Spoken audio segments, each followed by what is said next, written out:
In the arid expanse of the Saharan desert lies Libya, a land marked by centuries of foreign conquest, was once again under the grip of power. This time, it wasn't the Phoenicians, the Greeks, the Romans, or the Umayyad Caliphate, which established Islam in the late 7th and early 8th centuries. No, something far more powerful than any conqueror was lurking. Oil, a newfound wealth that could transform the nation.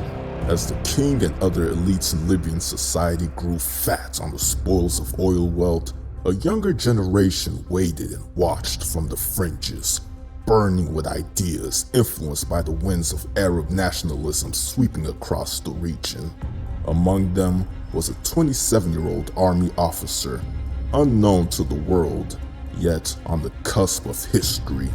As Libya's oil fields pumped more and more wealth into the hands of the few, the divide between the rulers and the ruled grew deeper, darker, like the very oil that fueled it.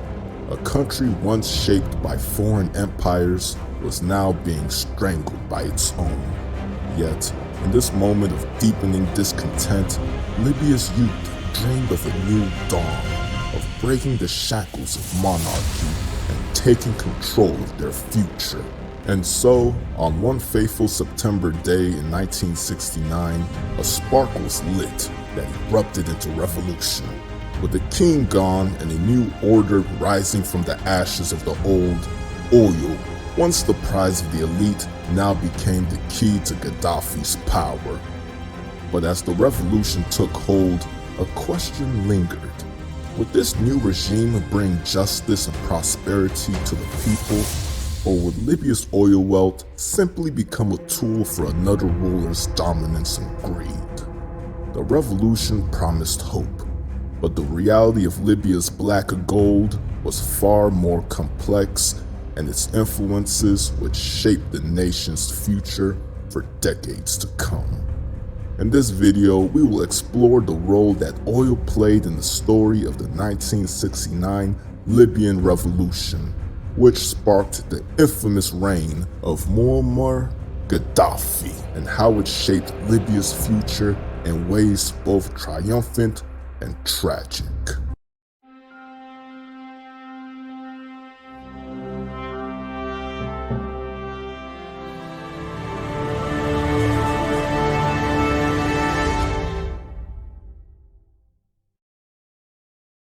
Welcome to the Coup Archives, where I aim to explore the coup d'etats and armed conflicts that have shaped history and influenced our world today. Before we start, please subscribe and smash the like button if you enjoy educational content like this. With that being said, let the video commence.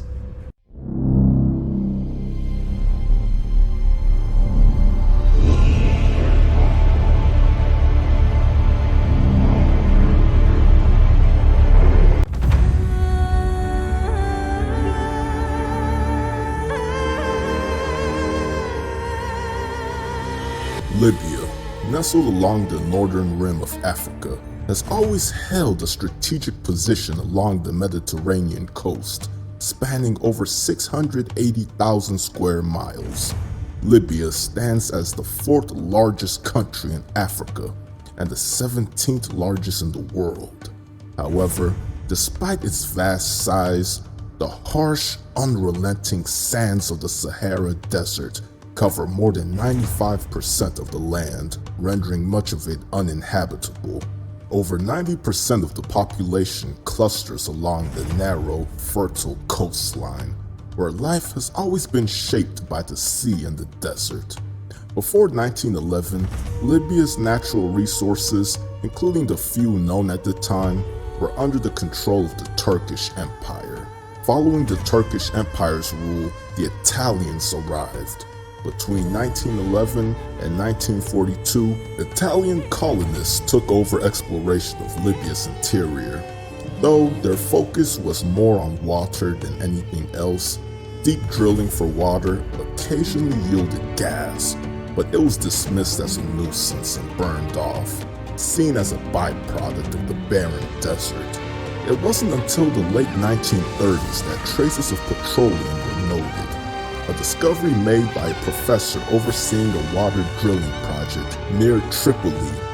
While this sparked mild academic curiosity, it didn't set off any significant rush for oil, as the country lacked the resources and stability for serious exploration. World War II brought everything to a halt. Libya, controlled by Italy, became a battleground, and all exploration ceased. After the war, Libya found itself in political limbo.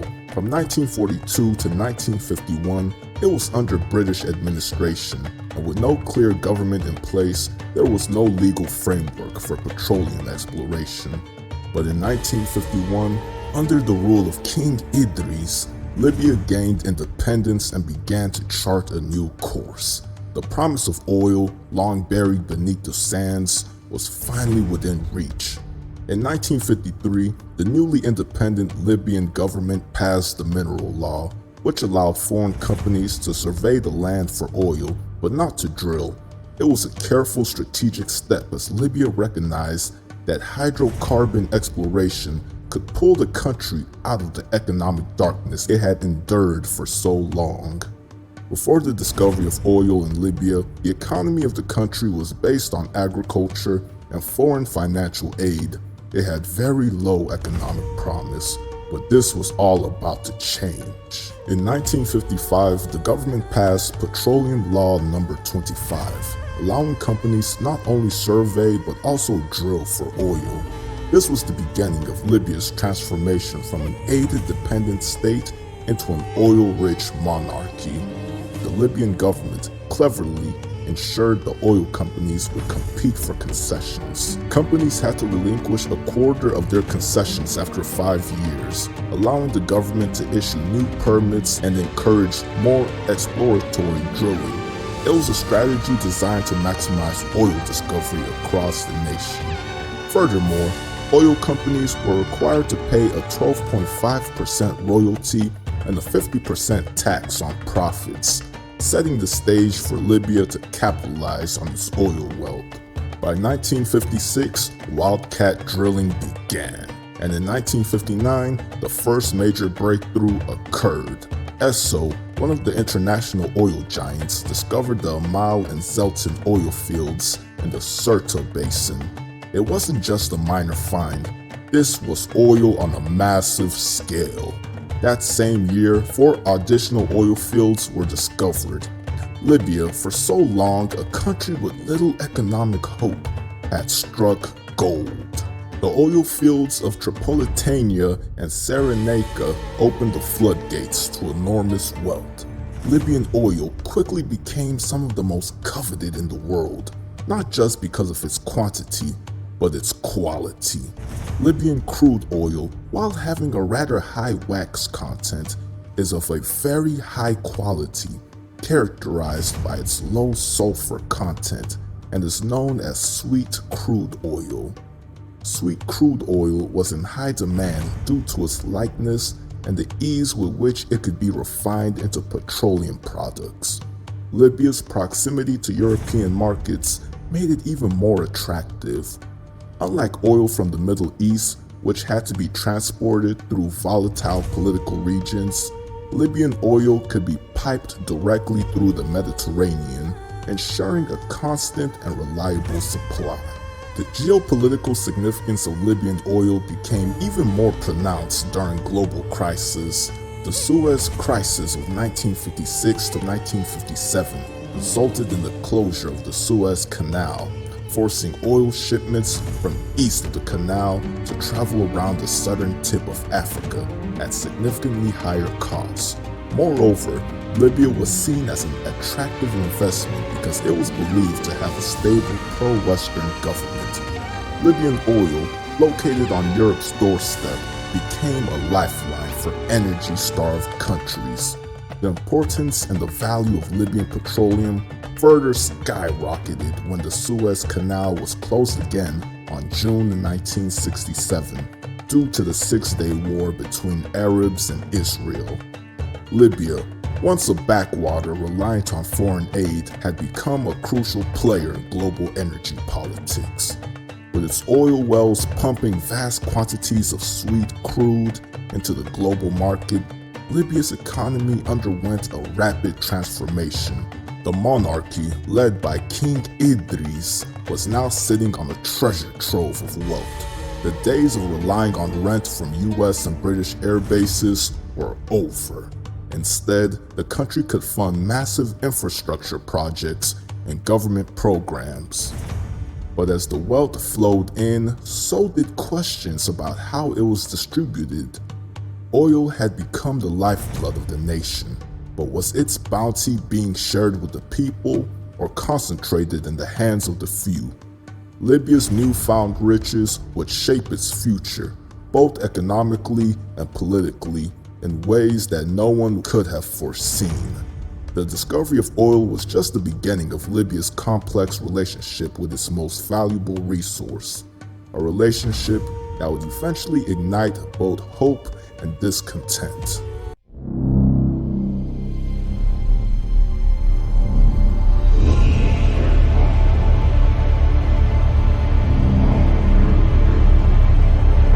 In the final years of the 1960s, the winds of change were blowing through Libya, a nation whose fortunes had become as vast as the Saharan sands it rested upon.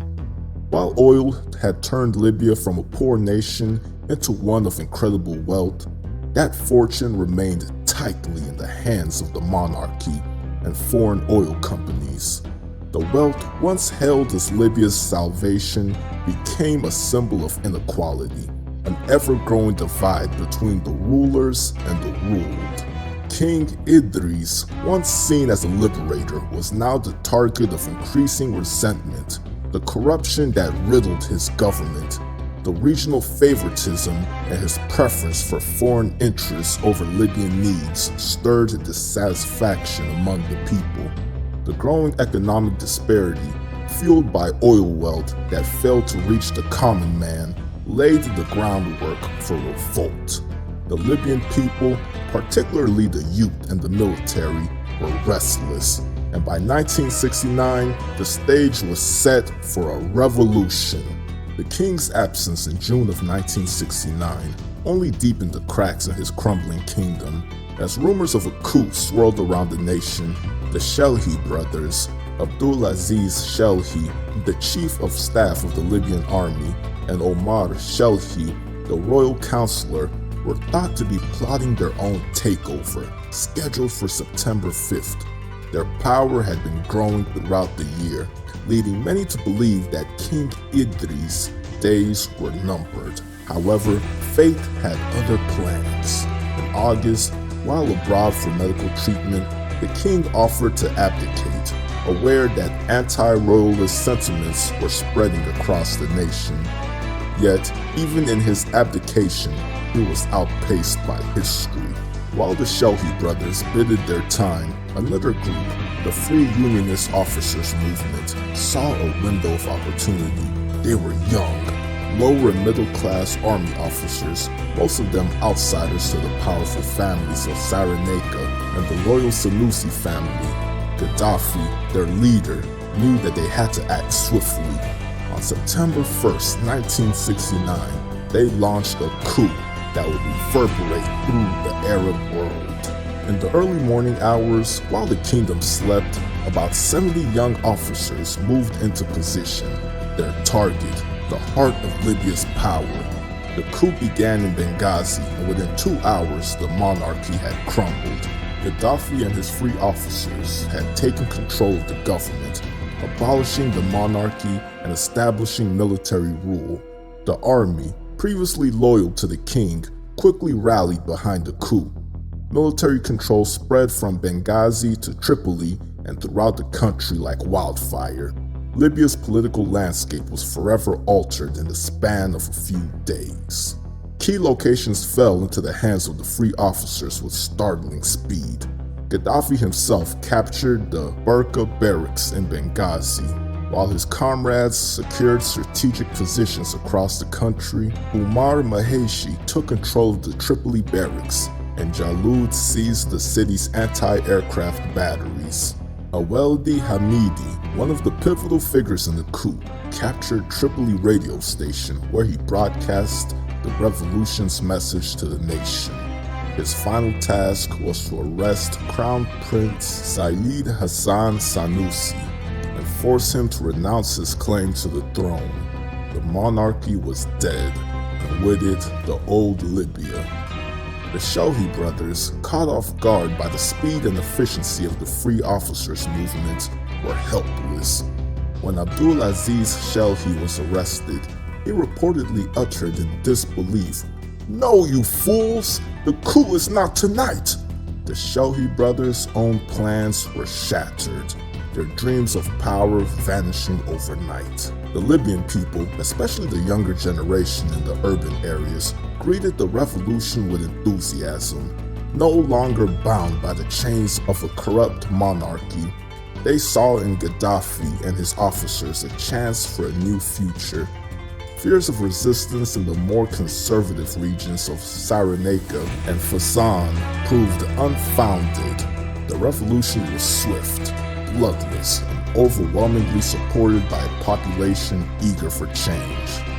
In its first proclamation on September 1st, 1969, the Revolutionary Command Council, led by Gaddafi, declared Libya a free and sovereign state, christened the Libyan Arab Republic. They promised to lead the nation in the path of freedom, unity, and social justice, guaranteeing the right of equality to its citizens, and opening before them the doors of honorable work. Gone were the days of foreign exploitation and royal corruption. The RCC's declaration framed the old monarchy and the colonial rulers before it as relics of the Dark Ages, urging the Libyan people to rise as free brothers into a new era of prosperity, equality, and honor. The coup of September 1st had not only dismantled a monarchy, but it also marked the birth of a new political order, one that will transform Libya's future for decades to come.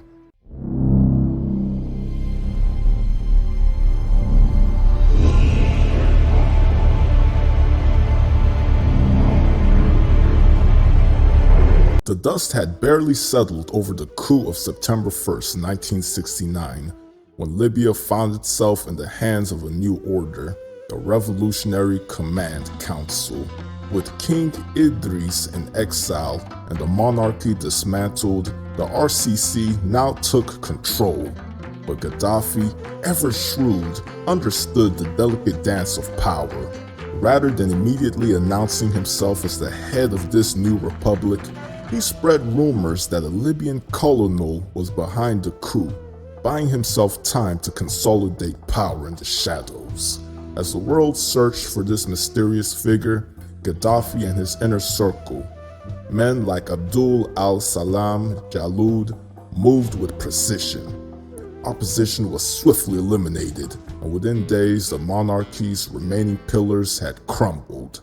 Despite fears of internal resistance, the aftermath was remarkably calm. The king's designated heir was taken into custody, but soon renounced his claim to the throne. He called upon the people to support the new government without violence. With that, the old regime's strongest hope of reclaiming power vanquished. Meanwhile, other key figures such as Abdulaziz Shelhi were arrested, and any potential opposition was neutralized. Omar Shelhi, however, refused to surrender without a fight.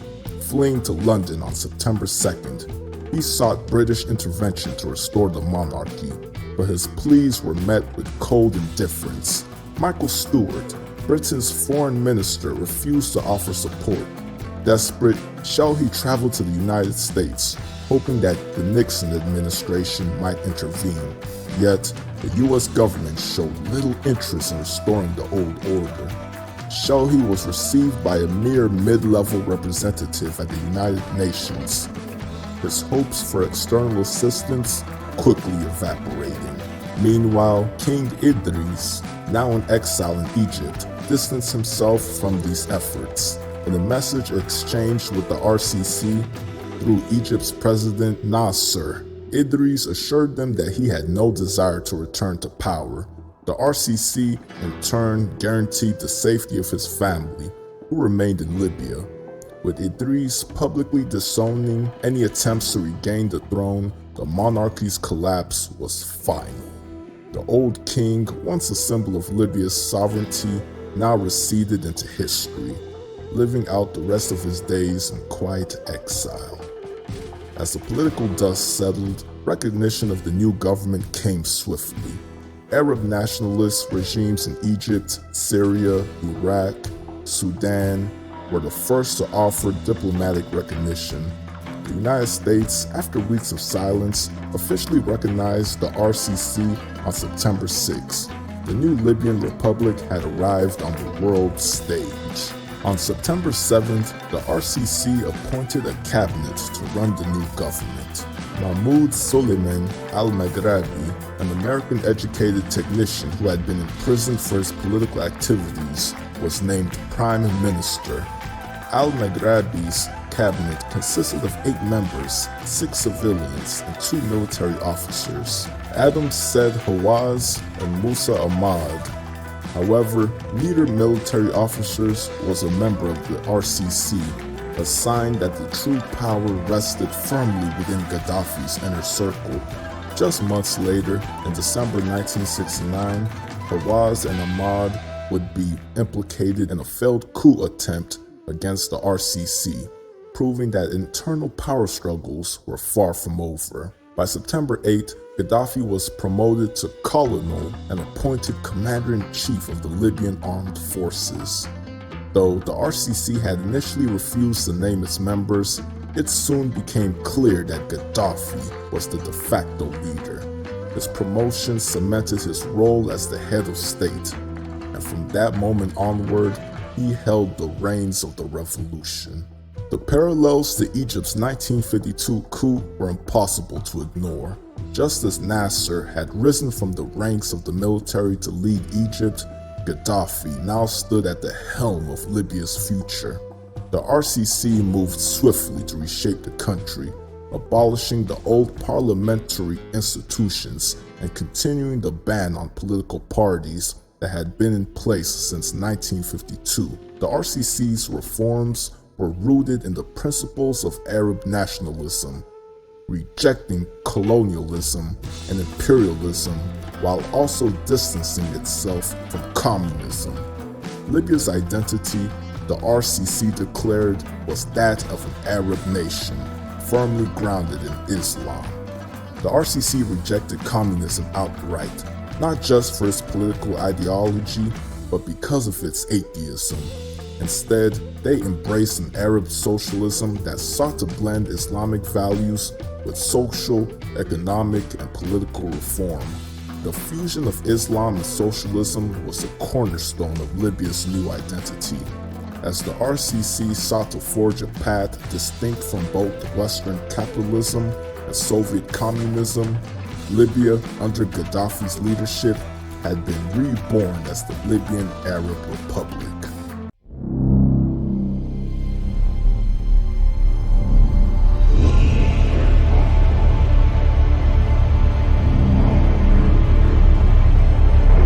Oil, the black gold buried beneath Libya's vast, inhospitable sands, would prove to be the economic heart of the country's transformation. For Gaddafi and the Revolutionary Command Council, also known as RCC for short, if you didn't figure out by now, was far more than a resource. It was a tool to reshape Libya's society and a weapon to wield against foreign dominance. Though Libya's oil reserves were not as extensive as those of other Arab states, they were powerful enough to reshape the nation and make Libya a key player on the world stage. When Gaddafi seized power in 1969, Libya was already an oil-rich nation, but the wealth it produced had flowed into foreign pockets and the hands of a corrupt monarchy. The newfound oil revenues hadn't yet lifted the country from its colonial past or brought meaningful development to the Libyan people. That would change under Gaddafi's regime, where oil would become the bedrock of his revolution. From the outset, the RCC made it clear that Libya's oil wealth was to be used for the benefits of its people, not to line the coffers of Western corporations. Shortly after the coup, Gaddafi proclaimed that the existing trade terms with foreign oil companies were unfair. The contracts, he argued, heavily favored these corporations, leaving Libya with crumbs. "This is our wealth," he declared, "and we will no longer let it be stolen by foreign hands." Gaddafi's threats to decrease oil production were not empty. In December of 1969, his trusted lieutenant Abdul al-Salam Jalloud negotiated new terms, raising the price of Libyan oil and setting a precedent for other oil-producing nations to follow. By 1970, Gaddafi's bold moves had helped trigger a global rise in the price of crude oil, rippling through the international markets like shockwaves. But securing better prices was just the beginning. The RCC had a larger goal: nationalizing Libya's oil industry. In December 1971, they made their first major move by expropriating British Petroleum's shares in the NB Hunt Zaire field. This marked the start of an unprecedented campaign. By September 1973, the RCC announced that all foreign oil producers operating in Libya would see 51% of their operations nationalized. This percentage later rose to 70%. Nationalization was a bold and risky step. Gaddafi knew that Libya still needed foreign expertise, technology, and investment to maintain oil production.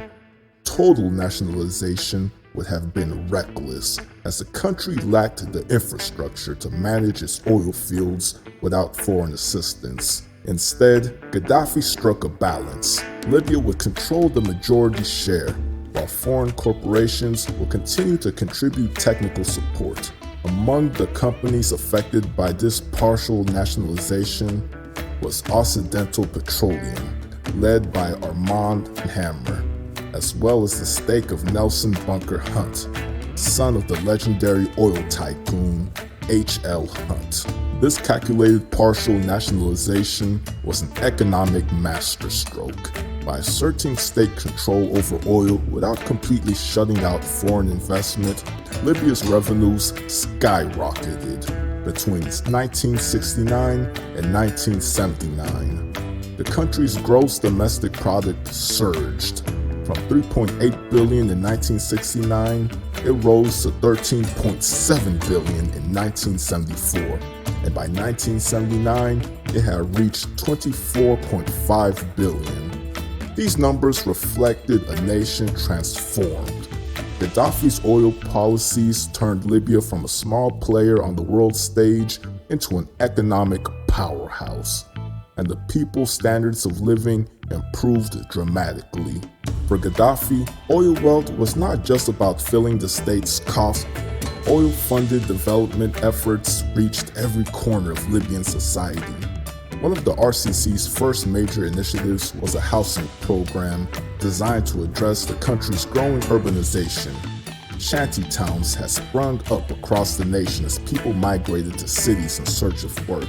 Gaddafi's government launched an ambitious house-building campaign aiming to eliminate homelessness and modernize Libya's infrastructure.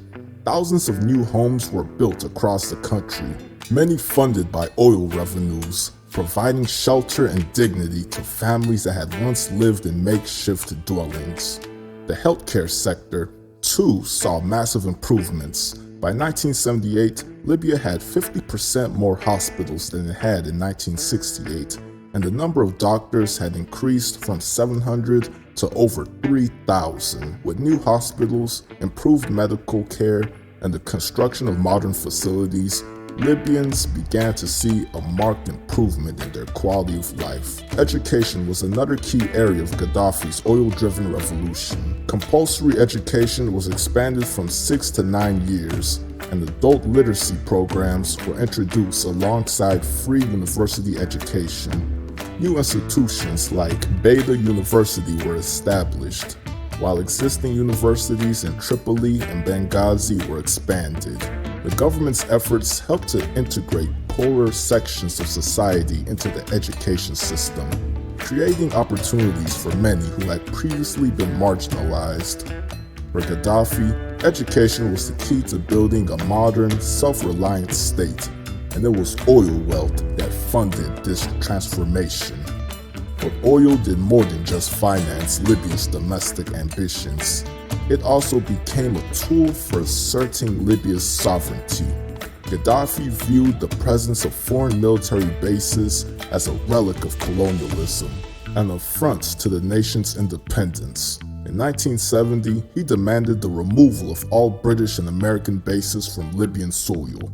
The armed forces which rose to express the people's revolution will not tolerate living in their shacks while the bases of imperialism exist in Libyan territory, Gaddafi proclaimed.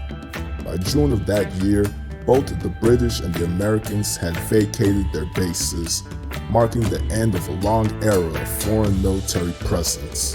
Gaddafi's vision extended beyond just the military. He sought to cleanse Libya of all traces of its colonial past. In October 1970, his government expropriated all Italian-owned assets and expelled the 12,000-strong Italian community from Libya, alongside the smaller Jewish community. The expulsion of the Italians marked a symbolic break from Libya's colonial history, and Gaddafi declared it a national holiday known as Vengeance Day. Italy protested, citing the 1956 Italo-Libyan Treaty, but no international sanctions followed. While these early moves made Gaddafi a hero in the eyes of many Libyans, the reality of running a nation based solely on oil revenues began to show its limitations. Agriculture, which the RCC had hoped to revive with a green revolution, proved far less successful. The government sought to expand cultivable land and increase agricultural productivity to reduce reliance on food imports, but the high cost of production often exceeded the value of the crops. Irrigation systems were built along the coastline and in oases, but Libya remained dependent on imported food. Despite these challenges, Gaddafi's early years in power were marked by a sense of optimism and progress. The RCC's state-driven economic policies created a burgeoning middle class and lifted many out of poverty. Libya had been transformed, and its people enjoyed a higher standard of living than ever before. But the reliance on oil as the sole driver of the economy would soon present its own set of challenges. As Gaddafi's ambitions grew, so did the risks that came with them. The oil wealth that had built modern Libya would in time become a double-edged sword, fueling both the regime's success and its eventual turmoil.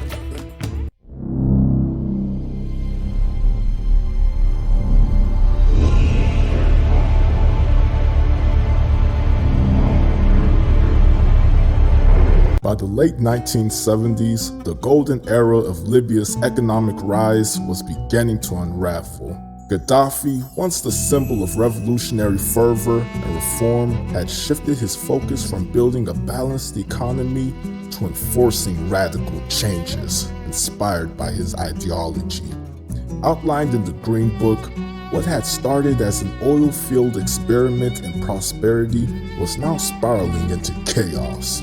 Gaddafi, no longer content with a mixed economy that allowed private enterprise alongside state control, sought to reshape Libya into a society governed by his vision of workers' self-management and profit participation partnerships. But in reality, these policies would ignite resentment, dissent, and ultimately the downfall of his regime.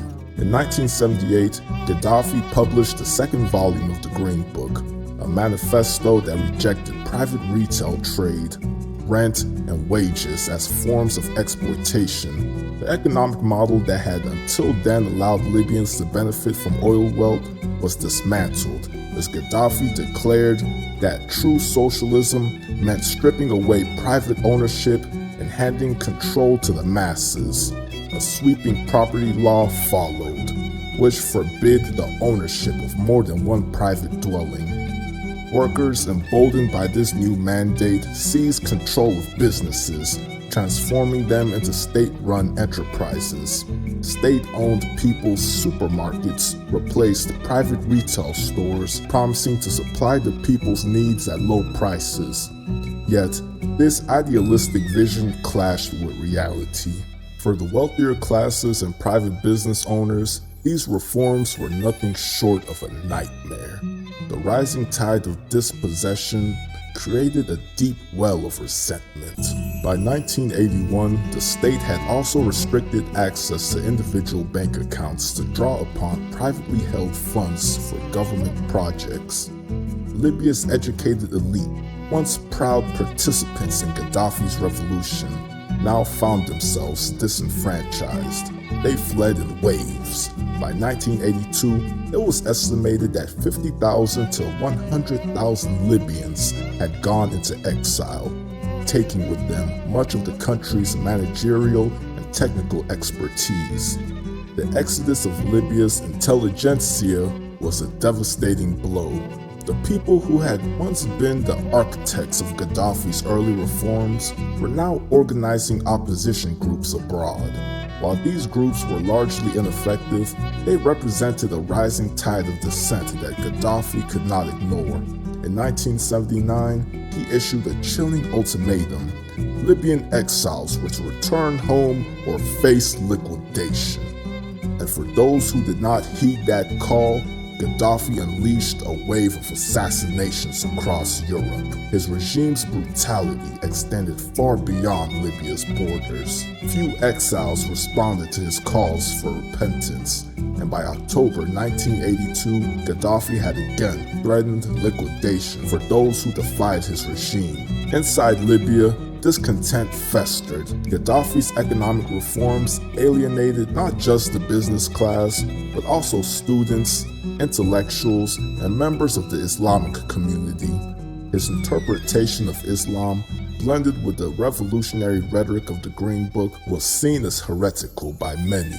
When he nationalized endowed Islamic properties, he provoked the anger of the religious establishment. Gaddafi urged the masses to take control of mosques, further intensifying opposition. His challenge to traditional religious authorities was a dangerous gamble that deepened the cracks in his support base. But perhaps the most serious threat to Gaddafi's rule came from within his own military ranks. In 1975, a group of army officers led by Major Umar Maheshi, a former member of the Revolutionary Command Council, attempted a coup in protest of Gaddafi's radical economic policies. The coup failed and Maheshi fled into exile, but the fallout was severe. Gaddafi's tolerance for dissent was at an end.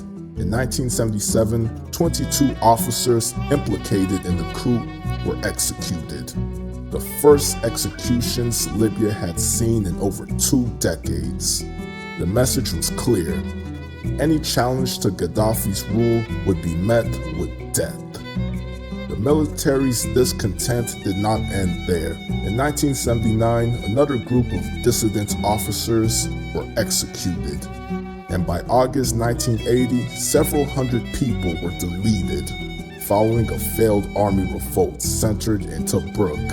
Gaddafi's revolutionary ideals had once inspired loyalty, but now his regime was increasingly sustained by fear and repression. The early 2000s will see Gaddafi trying to reinvent himself once again.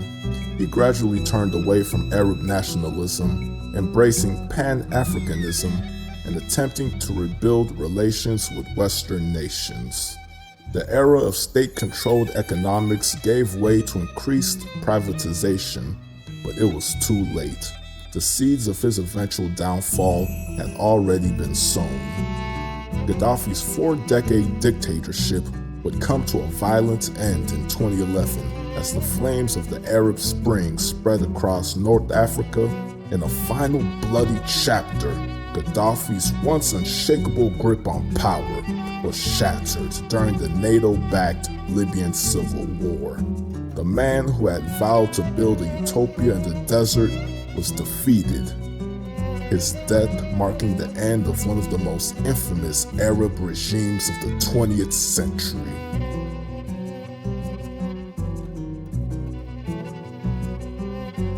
As Libya's story comes full circle, what began with the promise of revolution and prosperity had ended in chaos and collapse. The vast wealth of oil that once served as the foundation of Gaddafi's rise to power became the very fuel for his regime's downfall. His initial reforms aimed at restoring dignity and redistributing wealth gradually twisted into a system of control, fear, and repression. The ambitions of a Bedouin revolutionary to transform his nation ultimately crumbled under the weight of his own ideology. Libya's desert sands, rich with oil, have borne witness to both triumph of hope and the tragedy of its betrayal. In the end, the same wealth that empowered Libya's revolution was the spark that ignited its undoing, leaving behind a legacy both triumphant and tragic, etched into the fabric of the nation's history.